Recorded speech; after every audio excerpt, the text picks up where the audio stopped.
Om Swastiastu. Perkenalkan, kami dari kelompok 6 akan membahas tentang individualisme, kolektivisme, dan martabat manusia.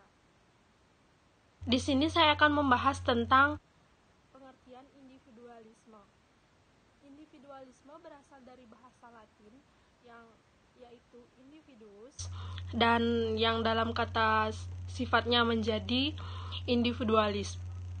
Jadi individuus dan individualis itu berarti perorangan atau pribadi. Individualisme merupakan budaya yang menekankan gagasan bahwa individu terpisah dan tidak tergantung dengan individu lainnya. Sedangkan kolektivisme berarti budaya yang menekankan gagasan bahwa individu saling terkait dengan individu lainnya. Contohnya lebih mementingkan kepentingan kelompok daripada kepentingan pribadi. Yang ketiga yaitu ada martabat manusia. Martabat manusia merupakan kedudukan manusia yang terhormat sebagai makhluk ciptaan Tuhan Yang Maha Esa yang berakal budi sehingga manusia mendapat tempat yang tinggi dibandingkan makhluk lainnya. Di dalam individualisme dibagi menjadi dua, yaitu individualisme vertikal dan individualisme horizontal. Individualisme vertikal merupakan pola budaya di mana individu-individu merasa otonom, unik dan berbeda dari orang lain, dan berusaha untuk mendapatkan posisi status yang tinggi. Dalam pola budaya ini, kompetisi merupakan aspek penting bagi setiap individu. Yang kedua yaitu ada individu horizontal. Individu horizontal yaitu individu-individu yang dengan derajat individualisme horizontal yang tinggi memandang diri mereka sepenuhnya otonom dan percaya bahwa kesetaraan antara individu merupakan hal yang ideal. Mereka ingin menjadi unik dan berbeda dari kelompok di mana dirinya bernaung. Selanjutnya yaitu ada kolektivisme. Di dalam kolektivisme juga dibagi menjadi dua, yaitu kolektivisme vertikal dan kolektivisme horizontal. Kolektivisme vertikal adalah pola budaya di mana individu melihat diri sebagai bagian penting dari kelompok, tetapi anggota dalam kelompok berbeda satu sama lain. Beberapa memiliki status lebih tinggi dari lainnya. Yang kedua yaitu ada kolektivisme horizontal.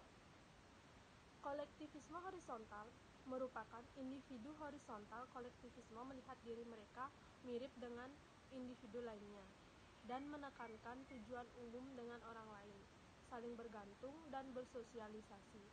Namun mereka tidak mudah tunduk pada otoritas. Kesetaraan merupakan inti dari pola ini. Di sini saya akan menjelaskan tentang permasalahan individualisme, kolektivisme, dan martabat manusia. Yang pertama, individualisme. Seseorang yang individualis tidak dapat menilai apa yang ada di sekitarnya. Yang ada hanya bagaimana dia melakukan segala aktivitasnya dengan baik tanpa orang lain. Menjadi orang yang bersifat individualis terkadang cenderung lebih tertutup dalam mengerjakan sesuatu seperti apa yang dia inginkan. Misalnya, contoh dalam kehidupan sehari-hari masyarakat perkotaan. Meskipun tidak begitu terlihat mencolok, namun pada kenyataannya, sikap individualisme masyarakat perkotaan menjadi gambaran umum di mana ada beberapa sikap atau perilaku masyarakat kota yang menggambarkan sikap individualisme seperti 1. Kurangnya komunikasi antar satu orang dengan individu lainnya yang ada di sekitarnya atau tetangga dan lingkungan sekitar. 2. Kurangnya kepedulian terhadap kepentingan orang lain yang ada di sekitarnya. 3. Minimnya interaksi dengan orang lain, seperti tetangga di sekitar rumah, rekan kerja yang biasanya paling sering bertemu dan bertatap muka. Faktor-faktor munculnya masyarakat yang bersifat individualisme yaitu yang pertama, Orang yang cenderung individualis tidak terbiasa dengan hal-hal yang ramai atau melibatkan banyak orang untuk bergaul. Kedua, orang yang individualis merasa dirinya tidak dibutuhkan oleh orang lain, sehingga ia lebih nyaman mengasingkan diri. 3. Orang individualis muncul akibat krisis kepercayaan kepada orang lain, sehingga ia merasa apa yang ia lakukan itu selalu benar dan apa yang dilakukan orang lain salah. Selain faktor-faktor munculnya masyarakat individualisme, ada pula dampak negatif dari masyarakat yang bersikap atau berperilaku individualis, seperti 1. Kehilangan rasa solidaritas terhadap sesama. 2. Egoisme yang tak terbatas. 3. Kesulitan dalam bersosialisasi.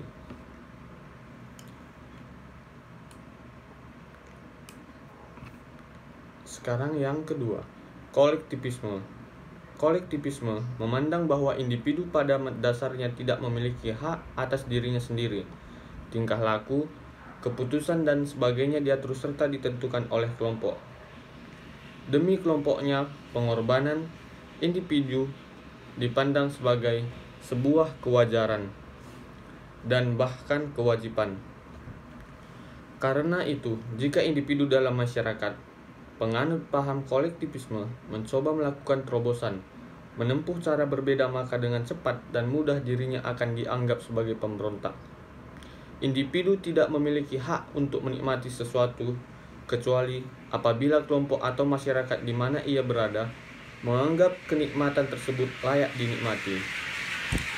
Demikian pula individu tidak diperkenankan melakukan pencapaian-pencapaian tertentu dengan cara-cara tertentu menurut dirinya sendiri kecuali sudah disetujui oleh kelompoknya. Paham ini pada perkembangan merupakan yang mendasari munculnya sosialisme dan komunisme. Meskipun memiliki banyak sisi positif, kolektivisme juga memiliki sisi negatif. Nampak jelas yang terjadi di negara kita. Seorang kolektivis cenderung kurang responsif, enggan bersaing dengan orang lain, selalu bergantung pada instruksi seorang figur panutan dan kurang terampil mengelola konflik. Tidak hanya itu saja, kolektivisme juga mampu menyuburkan korupsi berjamaah. Seorang kolektivisme cenderung mengangkat orang yang memiliki hubungan kekerabatan atau politik hierarki untuk menduduki suatu jabatan, meskipun integritas dan kapasitas orang yang bersangkutan diragukan. Ketika hak-hak individu diabaikan dan diganti oleh kolektivisme, alih-alih menciptakan harmoni, justru yang ada adalah kejahatan-kejahatan atas nama kebaikan bersama atau demi kepentingan negara. Beberapa contohnya adalah perampasan tanah demi jalan tol di Yogyakarta, pengusiran masyarakat adat Basifai di NTT dengan dalih melindungi aset pemerintah untuk meningkatkan ekonomi rakyat. Semangat gotong royong dan kebersamaan memang baik, namun dalam suatu negara atau masyarakat yang terlalu menitik beratkan kolektivisme, nilai-nilai yang harusnya dilaksanakan secara sukarela itu berubah menjadi pemaksaan dan perampasan pada nilai-nilai individu. Alih-alih menjaga keharmonisan masyarakat, kolektivisme yang dijalankan dengan sikap totaliter justru menjadi penyakit dalam masyarakat itu sendiri. Individu-individu dalam masyarakat yang berlandaskan kolektivisme cenderung tidak bisa menggali potensi kreatifnya karena hilangnya tanggung jawab personal. Di sisi lain, kolektivisme cenderung pada sikap-sikap memaksa dan membatasi kebebasan individu. Akhirnya, individu-individu bukan lagi menjadi pribadi yang otonom, namun menjadi rantai dalam suatu mesin yang semuanya sudah diatur secara mekanis. Di Indonesia, kolektivisme juga melahirkan pembatasan dan kekerasan pada kebebasan orang lain. Saat ini sudah menjadi hal yang lumrah jika sekelompok orang datang berbondong-bondong dan mempereksekusi orang lain, hanya karena orang tersebut memiliki pandangan yang berbeda dengan kelompok tersebut. Yang ketiga, martabat manusia. Kenyataan bahwa martabat manusia itu tidak dapat direndahkan memang tidak dapat dipungkiri. walaupun dalam dirinya terdapat kekurangan atau cacat secara fisik. Keadaan itu tidak akan mengurangi esensinya sebagai manusia yang bermartabat luhur. Martabat manusia tidak bisa diukur melalui kondisi fisik atau statusnya, baik itu berkaitan dengan ekonomi ataupun jabatannya, karena martabat manusia bersifat utuh dan tidak dapat ditiadakan oleh orang lain.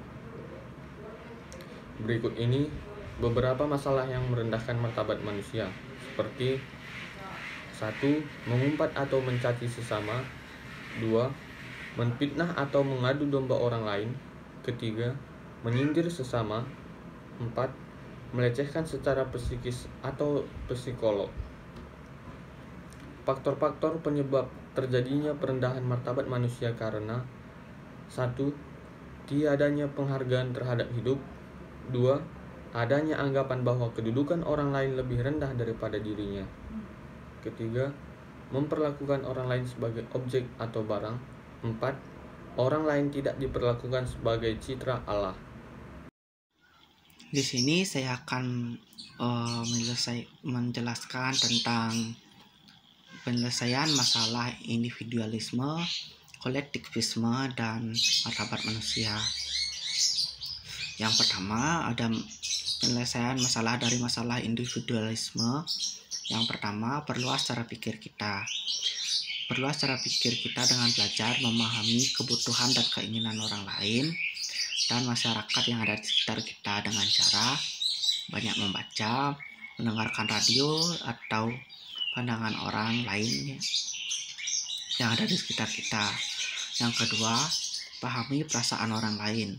Cobalah kita untuk menempatkan diri pada posisi orang lain, terutama pada orang-orang yang kondisinya di bawah kita, baik secara sosial maupun ekonomi. Yang ketiga, bersikap tidak egois meskipun tidak ada orang yang mengetahuinya. Jangan berperilaku baik dengan menolong orang lain untuk mendapatkan pujian. Yang keempat, ada ikut merasa senang ketika orang lain bahagia. Belajarlah untuk merasa ikut senang dan bergembira ketika orang lain berbahagia. Rasakan kebahagiaan dengan membuat orang lain itu bahagia. Yang kelima, tirulah orang hebat yang tidak mementingkan dirinya sendiri. Bacalah riwayat-riwayat hidup orang-orang hebat atau tokoh-tokoh ilmuwan yang hebat yang memang sudah terkenal atas pencapaian prestasinya. Yang keenam, jangan merugikan orang lain dalam mencari keuntungan diri sendiri. Contohnya dengan tidak menipu, mencuri, dan kegiatan yang tidak baik lainnya untuk mendapatkan keuntungan pribadi. Yang ketujuh, jangan menilai waktumu lebih berharga daripada waktu orang lain. Contohnya dengan tidak menyerobot antrean orang lain dengan mengutamakan kepentingan diri kita sendiri. Yang kedua yang saya akan jelaskan adalah masalah tentang kolektivisme. Masalah kolektivisme di atas menurut saya dapat diselesaikan dengan memberikan pemahaman. Dengan adanya pemahaman, orang yang masyarakat yang ada di sekitar dapat memahami bahwa kepentingan yang menyangkut orang banyak jauh lebih penting dari masalah atau kepentingan individu. Dan ruang lingkup organisasi dan institusi perlu dilakukan kebijakan para pemimpin dengan menciptakan norma atau aturan bagi organisasi atau institusi. Dengan ini, para anggota dalam organisasi terikat dengan aturan yang berlaku sehingga keberlangsungan organisasi atau institusi dapat berjalan dengan normal.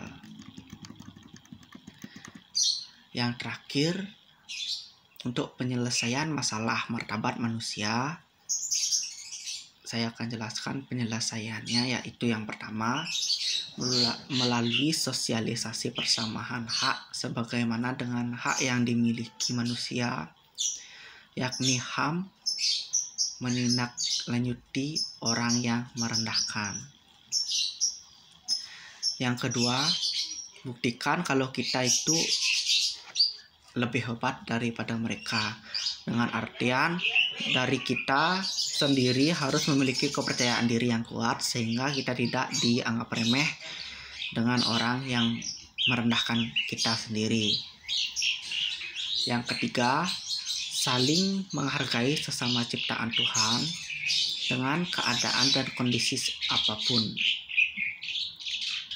Yang keempat, karena dalam masalah martabat manusia berkaitan langsung dengan sifat dari diri sendiri kita sendiri, maka hal yang harus kita lakukan adalah selalu mendekatkan diri kepada Yang Maha Kuasa agar kita selalu diberikan perlindungan dan senantiasa diberikan ketenangan. Baik, terima kasih. Demikian presentasi dari saya.